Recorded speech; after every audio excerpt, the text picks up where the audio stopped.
Assalamualaikum warahmatullahi wabarakatuh. Selamat datang kembali di channel saya. Pada video kali ini saya akan berbagi topik-topik atau judul-judul skripsi atau bahkan tesis mungkin ya dalam bidang manajemen pendidikan. Dan ini tentunya lebih relevan, lebih up to date dan lebih kontekstual ya. Dan insya Allah outputnya Anda bisa publish di jurnal-jurnal yang terindeks baik Sintal maupun indeks internasional lainnya. Dan kali ini yang akan sajikan adalah topik manajemen pendidikan dengan pendekatan kualitatif ya. Next video saya akan sajikan topik manajemen pendidikan untuk judul-judul yang kuantitatif.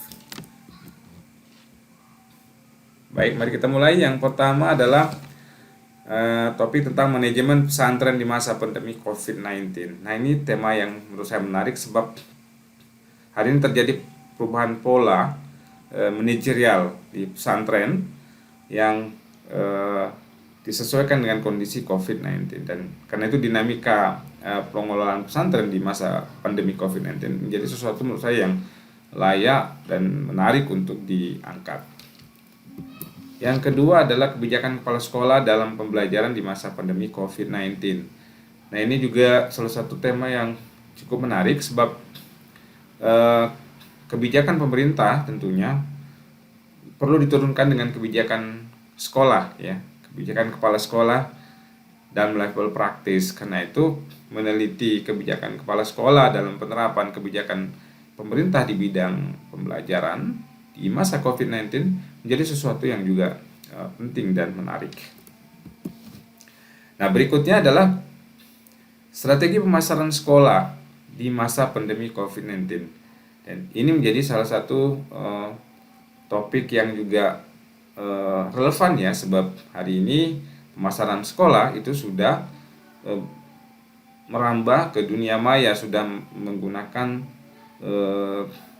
fitur-fitur yang ada di dunia maya. Karena itu menarik untuk melihat bagaimana dinamika sekolah memasarkan sekolahnya di masa pandemi COVID-19, baik mungkin menggunakan platform maupun dengan memanfaatkan fasilitas-fasilitas yang lainnya. Berikutnya topik tentang manajemen keselamatan dan kesehatan kerja. Nah, ini keselamatan dan kesehatan kerja ini kan masih menjadi dominasinya perusahaan-perusahaan, dan hari ini sekolah perguruan tinggi sudah sejatinya berkonsen di bidang keselamatan dan kesehatan kerja. Dan ini mungkin sudah ada beberapa sekolah yang menerapkan atau perguruan tinggi, dan tentu ini menjadi tema yang menarik untuk diangkat ke permukaan apalagi di masa pandemi COVID-19 hari ini. Berikutnya ada manajemen lembaga pendidikan daring, studi YouTube Rumah Belajar Kemendikbud. Nah, ini satu pendekatan baru sih sebenarnya, karena hari ini sudah ada pendekatan baru bernama netnografi, yaitu penelitian kualitatif yang basis datanya ada di internet. Nah, nanti ini harapannya mahasiswa bisa meneliti lembaga-lembaga pendidikan ya, lembaga tanda petik di situ ya, pendidikan daring seperti Rumah Belajar dan kawan-kawannya itu. Dan ini menjadi platform aplikasi yang layak menurut saya untuk diteliti, sebab di sana ada sistem manajemen yang berjalan ya, bagaimana dia direncanakan ya, bagaimana pengelolaannya dan sebagainya. Dengan tentu pendekatan yang digunakan adalah pendekatan etnografi. Berikutnya ada pengembangan kurikulum pesantren di era 4.0. Saya ini juga menarik sebab hari ini jumlah pesantren sudah mulai mengupgrade kurikulum mereka sesuai dengan era tuntutan 4.0, dan menarik tentunya untuk melihat bagaimana dinamika dialektika pesantren ya menyesuaikan diri di era 4.0. Berikutnya ada manajemen perpustakaan virtual sekolah atau perguruan tinggi di masa pandemi COVID-19. Ini tentunya menarik ya, sebab perpustakaan virtual hari ini menjadi tren ya di tengah kondisi COVID-19, dan kita ingin melihat bagaimana dinamikanya, bagaimana dia dikelola, bagaimana dia dilaksanakan, dievaluasi, dikembangkan dan seterusnya. Berikutnya kepemimpinan sekolah atau pesantren di masa pandemi COVID-19, studi kasus di sekolah atau pesantren. Tema kepemimpinan juga menarik menurut saya sebab hari ini pola-pola manajerial, pola-pola kepemimpinan tentu sudah juga mengalami sedikit pergeseran ya, eh, karena adanya pandemi COVID-19 dan bagaimana sekolah memberikan motivasi, menjadi teladan dan sebagainya di masa COVID-19 ini menjadi sesuatu yang tema-tema yang menarik.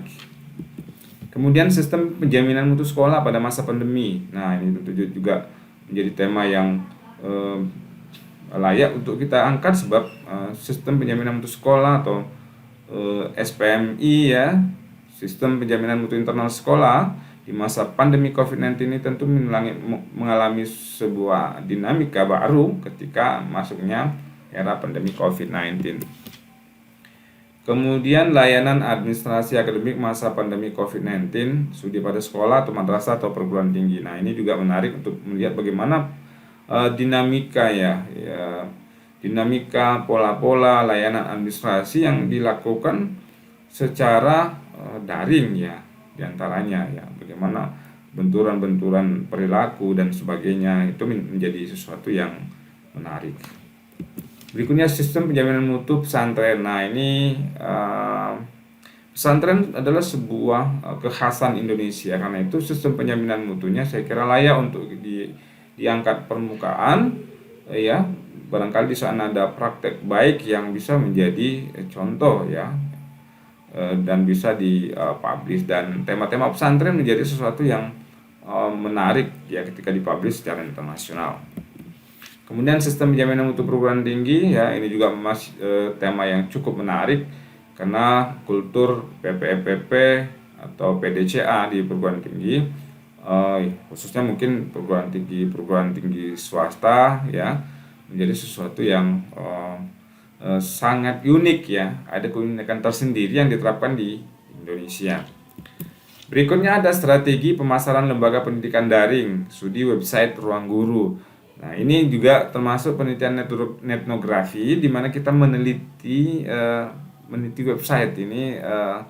Menurut saya arahan baru ya, yang menurut saya yang harus dilirik oleh orang-orang manajemen pendidikan, mulai meneliti bagaimana website tertentu yang bergerak di bidang pendidikan ya, misalnya tentang bagaimana strategi pemasarannya ya, tentang misalnya Ruang Guru bagaimana dipasarkan, kemudian fitur-fitur apa yang ditampilkan, kemudian bagaimana dia mengemasnya, produknya sehingga menjadi sesuatu yang menarik. Dan menurut saya ini kajian manajemen pendidikan sebab Ruang Guru adalah sudah menjadi sebuah lembaga pendidikan.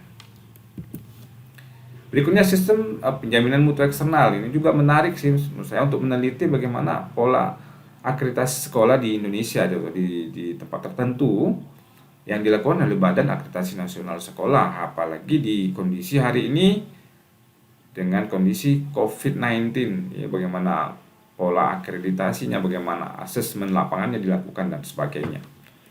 Berikutnya manajemen pelatihan dan pengembangan guru secara daring pada Dinas Pendidikan. Ini semenjak COVID-19 beberapa dinas seperti Dinas Pendidikan itu melakukan pelatihan dan pengembangan guru itu sudah secara daring, dan menarik tentunya untuk melihat bagaimana itu dikemas, bagaimana direncanakan, bagaimana dilakukan ya, karena daring tentu punya kultur sendiri ketimbang luring tentunya, dan ini tema ini menjadi topik yang saya kira layak untuk diangkat.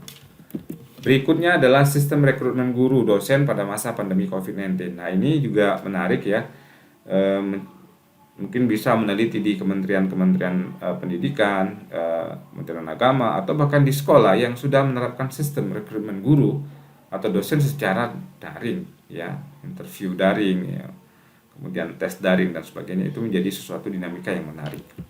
Berikutnya penghargaan mutu, quality award. Ini juga tema menurut saya yang seksi ya. Misalnya kita meneliti tentang lomba-lomba budaya mutu yang diadakan oleh dinas ya, lomba-lomba di Wiyata School, lomba sekolah sehat, itu menjadi sesuatu yang menarik ya, karena di sana ada kultur, ada tradisi ya, tradisi apa yang ada, dialektika apa yang ada di dalam itu. Kemudian sistem kompensasi guru pada pesantren. Nah, ini menurut saya tema yang menarik sebab model kompensasi guru di pesantren itu menurut saya unik ya. Unik, beda dan sebagian unggul ya tentunya. Dan ini tema yang menarik untuk kita angkat ke permukaan, dan karena tema-tema pesantren seperti saya sampaikan tadi adalah tema yang menarik, selalu menarik untuk dipublish. Berikutnya, penerapan sistem manajemen mutu ISO 91/2018 di sekolah atau perguruan tinggi. Nah, ini adalah sistem internasional ya, dan tentunya ini menjadi tetap sesuatu yang menarik bagaimana sekolah menerapkan kultur, karena ISO ini adalah soal kultur ya, bagaimana mereka mengadaptasi kultur ISO di sekolah maupun perguruan tinggi. Kemudian topik lain adalah manajemen pelatihan dan pengembangan pegawai. Nah, ini juga pentingnya sebab di Badan Diklat ada pelatihan dan pengembangan, dan MPI juga konsen di manajemen pendidikan juga konsen melihat bagaimana pelatihan dan pengembangan dilakukan khususnya bagi pegawai, apalagi pada masa pandemi COVID-19 sekarang. Berikutnya topik tentang manajemen program sekolah sehat. Nah, ini juga kenapa saya rekomendasikan ini sebab tema-tema tentang sekolah sehat itu menjadi tema yang cepat lakunya ketika dipublish secara internasional ya, karena ini terkait mungkin dengan SDGs dan sebagainya, atau mungkin isu-isu internasional, dia lebih cepat diterima di baik konferensi maupun jurnal-jurnal internasional. Kemudian pengembangan siswa melalui kegiatan ekstrakurikuler. Nah, ini juga menarik ya, apalagi di masa pandemi COVID-19 hari ini. Bagaimana sih pola pengembangan siswa dengan pola-pola kegiatan ekstrakurikuler siswa itu seperti apa? Apakah sudah bergerak ke daring dan sebagainya? Ini menjadi dinamika yang menurut saya juga menarik untuk diangkat. Topik lainnya adalah tentang manajemen sekolah di Wiyata. Nah, ini juga menarik ya, karena isu lingkungan menjadi isu internasional ya. Dan ketika kita menulis tentang sekolah di Wiyata itu lebih cepat publishnya ya, nanti ketika misalnya untuk publish ke jurnal-jurnal nasional maupun internasional lebih cepat ada terimanya. Kemudian kepemimpinan perempuan. Nah, ini beberapa teman sudah meneliti tentang kepemimpinan perempuan, dan menurut saya ini perlu dielaborasi terus sebab ini menjadi sesuatu yang unik ya, apalagi di pesantren ya, bagaimana nyai atau misalnya nyai ya yang biasa memimpin pondok pesantren, bagaimana dinamika mereka, dan itu sebuah dialektika yang sangat apik ya. Kemudian sebuah dinamika menurut saya yang perlu terus dieksplor. Berikutnya employee engagement atau keterlibatan karyawan. Ini juga menarik ya, pola-pola meneliti bagaimana pola-pola keterlibatan karyawan di sekolah-sekolah maupun di perguruan tinggi khas tempat tertentu atau daerah-daerah tertentu, itu menjadi sesuatu yang menarik ya, karena employee engagement ini menjadi tema-tema yang sering didiskusikan secara internasional. Kemudian kualitas kehidupan kerja, quality work of life, ini juga menarik ya, apalagi di masa pandemi sekarang ini. Kualitas kehidupan kerja menjadi topik yang tentunya menarik, bagaimana perubahan quality of work life ya, kenyamanan kerja dan sebagainya, itu menjadi sebuah kultur baru ya, yang saya layak ya dan bagus untuk dikedepankan. Berikutnya penerapan e-office dalam manajemen perkantoran. Ini juga menarik ya, sebab hari ini orang sudah sebelum masa pandemi e-office sudah diterapkan, dan ini manajemen pendidikan, orang-orang manajemen pendidikan perlu mengeksplor ini secara lebih luas. Berikutnya manajemen madrasah berbasis riset. Nah, ini adalah program Kementerian Agama diantaranya ya, misalnya bisa meneliti di madrasah sanawiyah, bagaimana madrasah memulai kultur baru yang bernama riset based madrasah. Kemudian manajemen sekolah ramah anak, ini program pemerintah juga bekerja sama dengan kementerian terkait ya. Ini tema yang menarik seperti tadi yang saya sampaikan, bahwa sekolah ramah anak itu termasuk topik-topik internasional ya. Konsen kepada anak menjadi topik-topik yang mudah sekali untuk dan sudah banyak juga orang meneliti, jadi lead reviewnya juga lebih bagus, lebih enak ya. Kemudian manajemen filantropi pada Yayasan Pendidikan Islam ini maksudnya adalah penelitian kepada lembaga-lembaga yang bergerak di bidang pendidikan, misalnya rumah yatim dan sebagainya, yayasan tertentu yang mereka mengumpulkan uang dari masyarakat, bagaimana dia mengelola, kemudian bagaimana dia mengelola lembaga pendidikan Islam itu ya, dengan topik tentunya manajemen filantropi, mungkin pada Yayasan Pendidikan Islam yang banyak sekali sekarang ini. Kemudian pola komunikasi organisasi sekolah atau pesantren ya. Mungkin menarik untuk meneliti di pesantren juga ya, bagaimana pola komunikasi ini, penelitian organizational behavior. Di sana ada komunikasi ya. Dan MP juga mempelajari itu. Jadi menurut saya menarik untuk mempelajari bagaimana pola-pola komunikasi di sekolah-sekolah tertentu, di pesantren-pesantren tertentu yang memiliki dinamika sendiri. Saya kira yang layak untuk dipublish. Berikutnya evaluasi program sekolah model pada Dinas Pendidikan. Nah, sekolah model jadi salah satu program pemerintah di bawah LPMP, dan ini menurut saya perlu hari ini sudah harus dilakukan penelitian evaluasi untuk melihat bagaimana apakah program tersebut masih layak untuk diteruskan atau diperbaiki atau bahkan diganti dengan program baru melalui penelitian evaluasi program. Kemudian analisis kebijakan pemerintah dalam penanganan pandemi COVID-19 bidang pendidikan. Ini juga menarik ya, penelitian analisis kebijakan. Hari ini pemerintah sudah beberapa kali mengeluarkan kebijakan di bidang di bidang pendidikan ya dalam penanganan COVID-19, dan tentunya menarik ya karena MP juga concern di bidang analisis kebijakan. Menarik tentunya untuk melihat bagaimana menganalisis bagaimana kebijakan itu dibuat, bagaimana disampaikan, disosialisasikan dan seterusnya. Berikutnya manajemen sekolah rujukan. Ya, ini juga salah satu program. Setelah sekolah model ada sekolah rujukan. Di sekolah menengah pertama misalnya kita bisa melihat bagaimana pola-pola kerja ya sekolah rujukan ini, bagaimana pemerintah menjadikan sekolah rujukan ini menjadi benar-benar menjadi rujukan bagi sekolah-sekolah yang lain, bagaimana kultur yang terjadi, kemudian itu menarik saya kira untuk diangkat. Berikutnya manajemen program induksi guru. Induksi ini menjadi sesuatu menarik sebenarnya, sebab kebijakan pemerintah tentang induksi guru itu ada, tetapi bagaimana polanya, bagaimana guru itu diperkenalkan dengan pekerjaannya, bagaimana dia bersentuhan dengan para guru senior dan sebagainya, itu menjadi dinamika yang menarik saya kira untuk dibahas ya oleh orang-orang manajemen pendidikan. Nah, demikian saya kira ada 35 judul atau topik kualitatif tentang manajemen pendidikan atau manajemen pendidikan Islam juga masuk ya tentunya. Dan ini saya kira lebih update ya, kontekstual dan relevan untuk dikedepankan, dan